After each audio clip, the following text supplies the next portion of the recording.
Everyone, welcome to another exciting edition of Words, Images, and Worlds. Delighted on this episode to be talking with author, writer Ray MacKay. And Ray, I believe you're also a friend of the Dollar Bin Bandits pod as well. I see social media connections there, one of my favorite podcasts.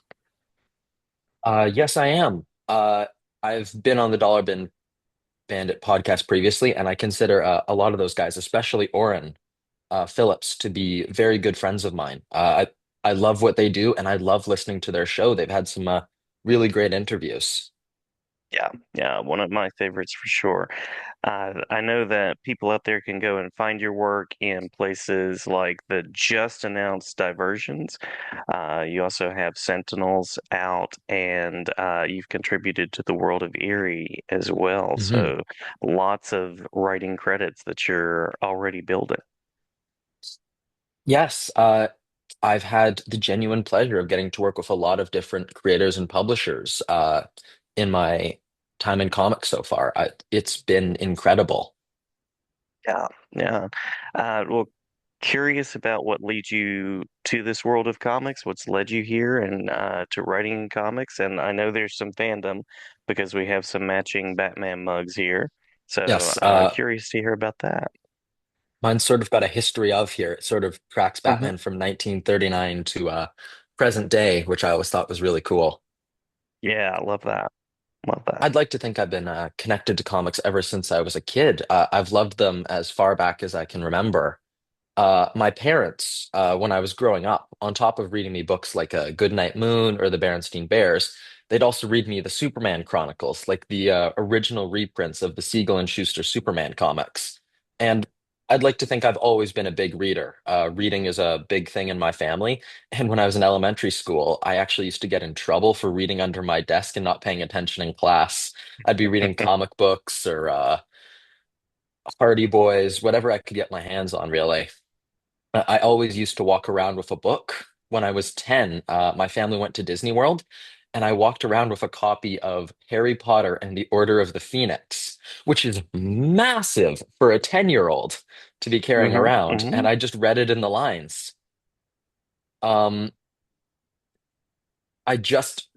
just really to show you how much I do love comics, I just finished up my college exams 2 days ago, and Uh, basically the first thing I did once I handed in that last paper was I headed straight to the comic book store to pick up the issues I'd been missing out on.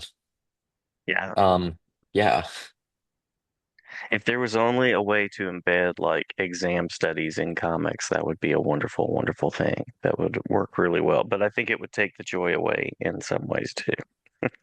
Well, it's interesting you say that because I actually took a course this semester. It was through the English department, but it was called Comics and Graphic Novels. And it was sort of Hmm. approaching comics and graphic novels through the lens of sort of analyzing them through an English class, which was interesting. I'm not used to breaking down comics in quite that level of detail, but it was a very interesting experience. And I just handed in the final project for that 2 days ago. So hopefully I did well. Yeah, yeah, I have no doubt that you did, no doubt that you did. And I'm also just uh amused by the fact that there are kids that get in trouble in school for reading. That is, I would love to have that to be my number one behavior issue in the classroom, by all means. Do you teach? I do teach, yeah. Currently high Oh, school. I've really? done some middle school, college. Hmm. What do you teach? English, Oh, yeah. nice. What grades and what books? Yeah, so currently high school. I've done middle school, and I've done a range of books, anything from the classics like Great Gatsby to recent titles. I've done some comics in there as well. I've used Nimona by N.D. Stevenson. That's one of my favorites to go to, and Snapdragon by Cat Lay. I've used Superman Birthright, Mark Wade. So a nice range of things. And then I also like to have students actually choose their readings at certain points. And so I'll have, any number of books that kids choose from Ender's Game, the the classic novel to Plastic Man comics. So a nice range of things. It's so interesting that you mentioned that because the second essay that I actually wrote for my comics and graphic novels course was we could suggest, and then we had to back it up with evidence, excuse me, a book that we thought should be added to the course readings, a book that we thought added something that the course readings were as of yet lacking. And I wrote one on Hmm. Watchmen because I think that is possibly the greatest graphic novel of all time. I had to do it. I had to write it on Watchmen. Yeah, yeah. I Yeah. read that for a college comics class that I took once upon a time. It was a great seminar class. There were like three of us in the class, including the professor. So that was lots of fun. Yeah, that definitely broke ground in terms of comics, and that British invasion in the 1980s changed the face of comics, I feel like. Absolutely. I think there's been a book written actually called The British Invasion on sort of th those British writers and their impact. Yeah, I yeah. haven't read it, but I think it exists. I have no doubt there, if not a book, at least several essays, because it was a very cool time in comics. And I suppose as we're following this question line, particular influences for you. So we have Watchmen, we have Siegel and Schuster. Anything else that you've read or you're currently reading that is shaping you as a writer? Oh wow. Well, if you excuse me, I'm just going to turn around to look at the stack of books I've got behind me here. Yeah, I Um, love that you have that along with some looks like Spawn crouched in between. oh yes, I got this when I was about 12 years old from a friend of my dad's. It's him recreating that pose from issue 8, I believe it is, and I got that comic, which was really fun. Nice. And of course, it's the same pose from the very first issue of that Spider-Man comic that Todd McFarlane did, the crouch kind of thing. Hmm. Mm-hmm. That was really Mm-hmm. fun. Um, what I'm reading right now, I'm enjoying a lot of titles that are coming out right now, like Radiant Black. I'm liking the new G.I. Joe comics. Mm-hmm. Absolute Batman, I think, is incredible. I utterly love it. I just picked up issue 7 a couple of days ago. It's incredible. The introduction of Mr. Freeze is unlike anything I was expecting. It's terrifying. Yeah. Um, but I'm always juggling at least 3 or 4 different books. I'm rereading Invincible right now. Now that the TV show's third season just came out, I'm a huge fan of that. I would definitely list Robert Kirkman as an influence of mine. I've definitely been inspired by the work of Alan Moore. I think his works like 1963 or his run on Supreme would probably be more influential to my actual writing than stuff like Watchmen, but I love Yeah. the man and his work. And I've also gotten into manga a little bit recently. A friend of mine introduced me to manga, and I know in sort of manga, they're doing things differently. They're telling the story a bit differently. The panels are laid out a little bit differently. The storytelling's just different. I mean, also because you have to read it a different direction. But Mm-hmm. from what I know, stories are being told a bit differently in manga. So I'm trying to read manga to learn what they're doing differently to see if I could possibly apply that to comics. Yeah. Very cool. Very cool. Yeah. I love the range of things that you've checked out and lots of similar titles there in our reading list too. Uh, What are you reading now? checking.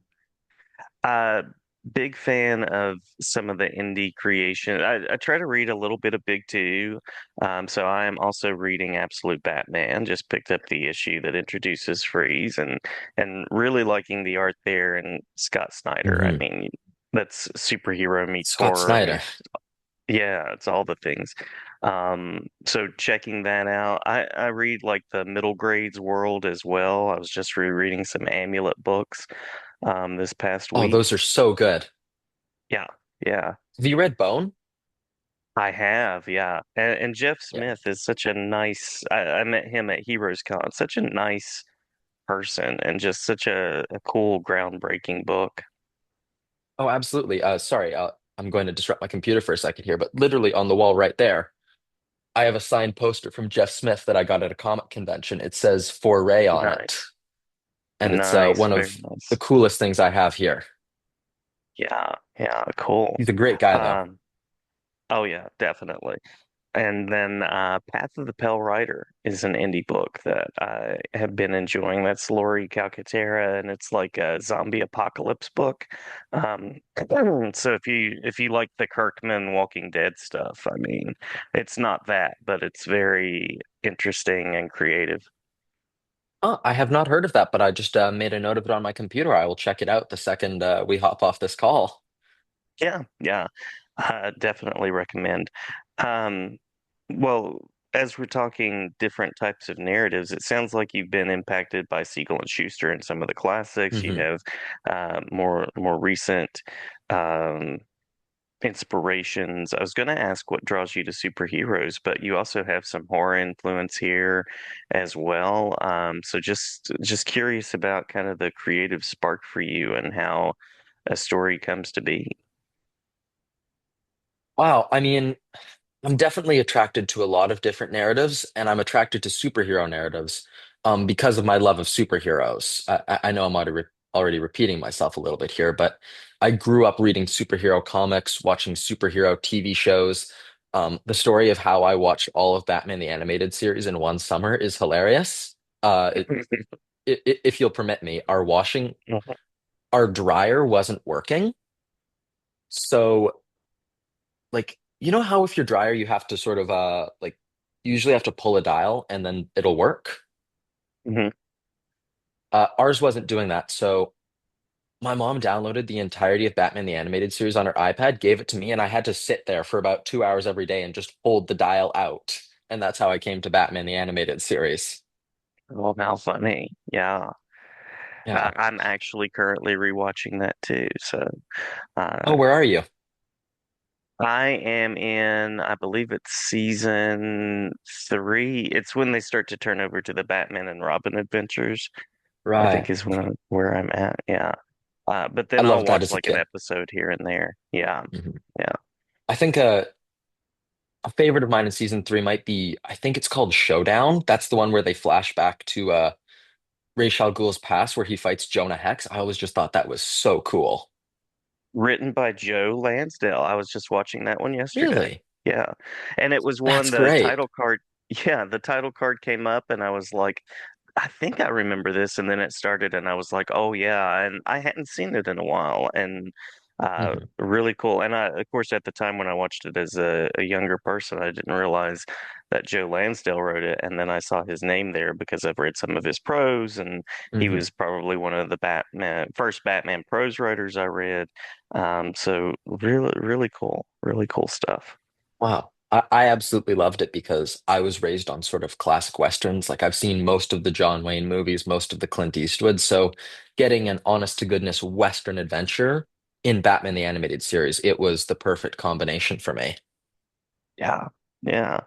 Yeah. Uh, love the way stories fold together, and yeah. So as far as your work, what do you hope to share through your work? What are some of the things that you want to explore and that you hope readers take away?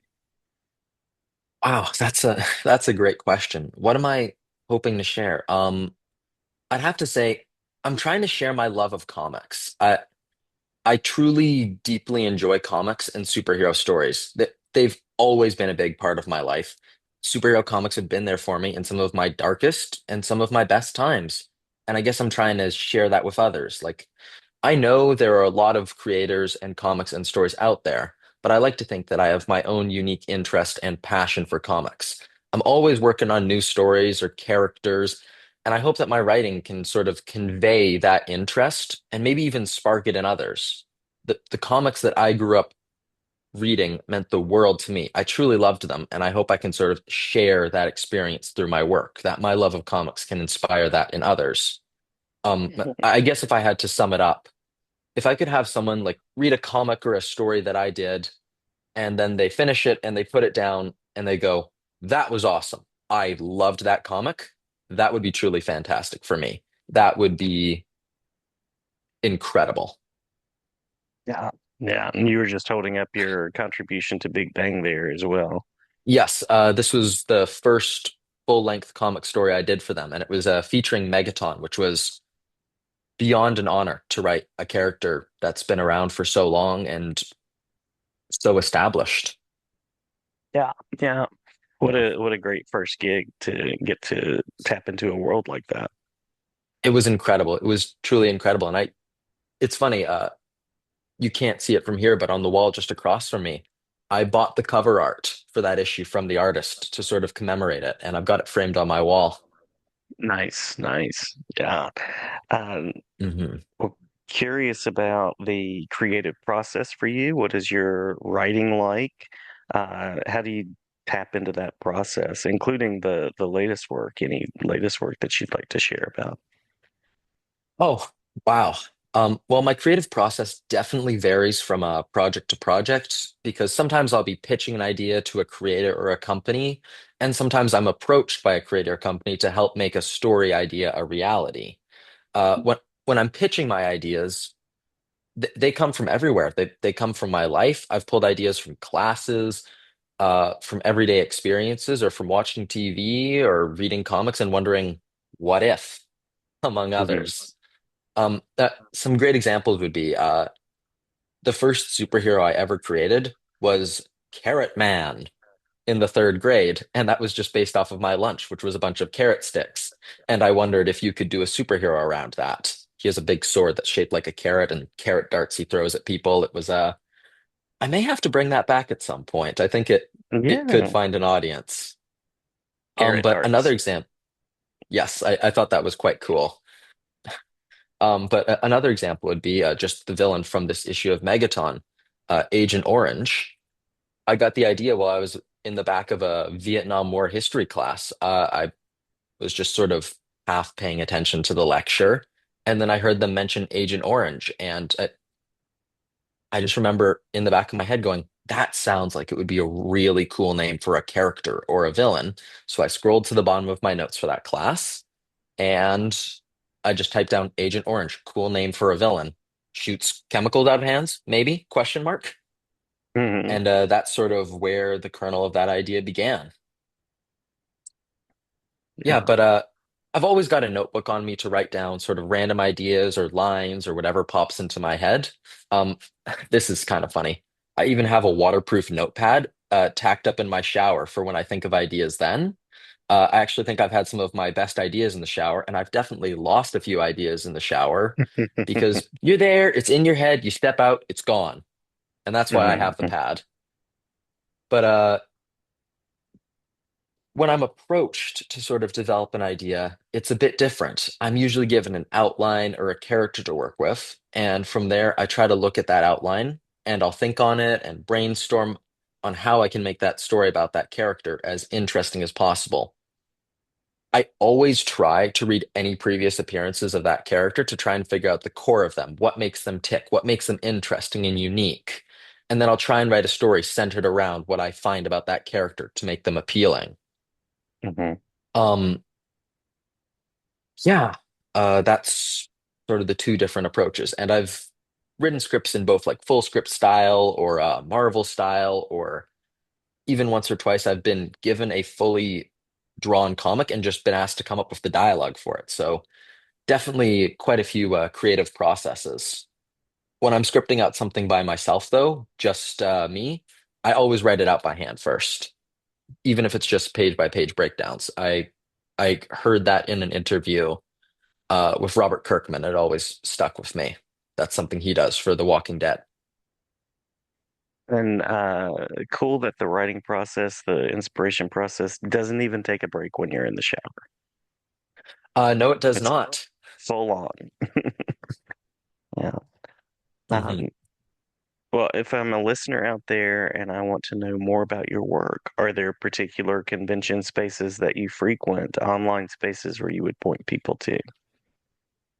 Conventions, I couldn't really tell you where I'll be, but online, the best place to find me would be Facebook, and that's just at Ray MacKay. And also, I've done a couple other interviews that could be found on YouTube, like for the Dollar Bin Bandits, which was incredible, and also the Heroic Voice show. But you asked about latest works. Should I jump back to that? Yeah, please do. Please do. Um, so one of the latest issues of Big Bang Adventures, issue 33, right here, written by me. Nice.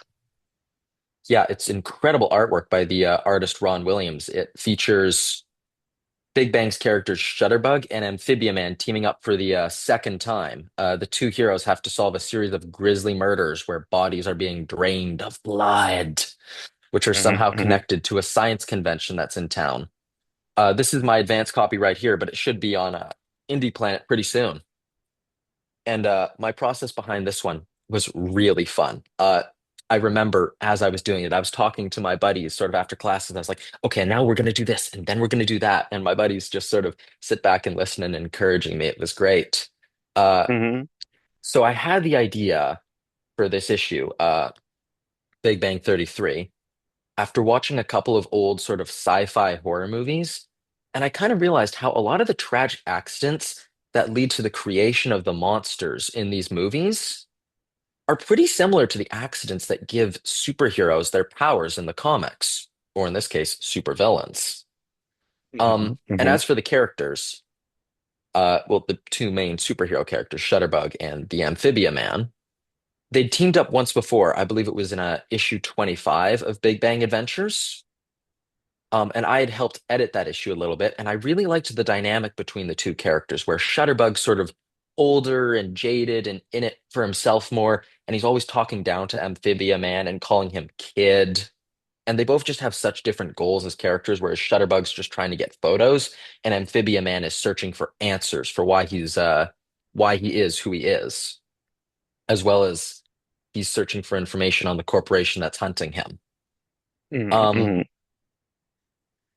so I've been for this issue, I tried to figure out a reason for the two of them to meet and team up again because they didn't really like each other a ton when they met in issue 25. So why would they be forced to work together? And the answer I came up with was a science convention that would be in Midway City that Shutterbug's alter ego of photojournalist Wally Wheeler would cover for the newspaper he works for. And meanwhile, Amphibia Man is trying to gather evidence against the mysterious Turnex Labs and has tracked one of their former scientists to the convention. And that's where the two of them meet again. And well, I shouldn't spoil too much because, well, I Right, do want right. people to go read the issue. But Hmm. once the two meet up again, things are bound for adventure and horror. Yeah, nice, Uh, nice. and that's how that one came together. But just like I'm always reading multiple comics. I'm always working on multiple comics. So I believe I messaged you about this. Coming out on Kickstarter soon, there's going to be a issue 277, or oh, I mean 11 of the Sentinels, which I Hmm. co-wrote with Roy Johnson, and I worked over that. Sorry, I worked on that over last summer, and I'm just thrilled that it's done and it's on its way to Kickstarter this May. Uh, Now that's a really interesting issue where Roy and I went back and forth from an outline started by him that I added to a script. And the really interesting thing with this issue, the thing that I think is most interesting, is this issue has character buy-ins, which means that if Hmm. you have a villain you'd like to see in this comic, you can have one appear by backing it sort of the appropriate reward level. You can have your original like villain character appear in the book as one of the main sort of villains that fight the Sentinels. Love it, It was love it. I I think it's going to be really interesting to see how it turns out because as of right now, like if you check out the Kickstarter website, you'll see the pages are finished, but the characters that the Sentinels are fighting are left blank. And once the people pledge, the villains will be drawn to look like the characters they submit, fighting the Sentinel members, Crimson Streak, Wonder Man, Wildfire, and Dr. Quantum. Nice, very Yeah. cool. So I'm really looking forward to that. What a great way to include fans, what a great way to include readers, and then there are just so many kind of like callbacks to so many classic stories that you're talking about as you're talking about these characters. I love Absolutely. the inspiration, the chain of inspiration that you've been talking about. Mhm. Like Roy would probably be able to explain it better than I am, but the Sentinels, I've got a bunch of my back issues here. It's Mm, definitely sort of inspired by or an homage to the Bronze Age sort of George Perez, Justice League, the new Teen Titans, sort of that era of comics, which I Hmm. really Hmm. appreciate because I grew up reading a lot of reprints of it. Yeah, same, same. Yeah. Even the color scheme there, as you were holding that up, that really Oh, draws back absolutely. that red and yellow Definitely. issue, and yeah, love hmm it. Or oh, there's a great double page spread in this one where the villain Chronicide summons like an army of giant bacteria to fight the Sentinels. It's a lot of fun. Nice. Yeah, yeah, And I very really cool. Yeah, and I really enjoyed getting to play in sort of that fun superhero world. Like there's a moment where a villain presses a button on his utility belt and it releases a swarm of robotic insects that then like latch onto the security system and then they hack into it. And yes, he could have just used like a digital watch to sort of hack into it, but robotic insects is so much cooler, wouldn't you agree? I would totally agree. I would absolutely agree. And what else would a comic book villain do? But what's very cool, and also what taps into like their motif as well. Absolutely. I mean, it's comics. We have to have fun with it. Exactly. Exactly. Well, Absolutely. I hope there's much creating ahead for you. I hope that this is the start of a career that spans many, many decades, and I hope that it's a generative time. Well, thank you, Jason. That really means the world to me, and I do hope the same. I hope we can be having conversations like this for years to come. Uh, Would I love really that. do enjoy Would your love it. show, and I love being on it.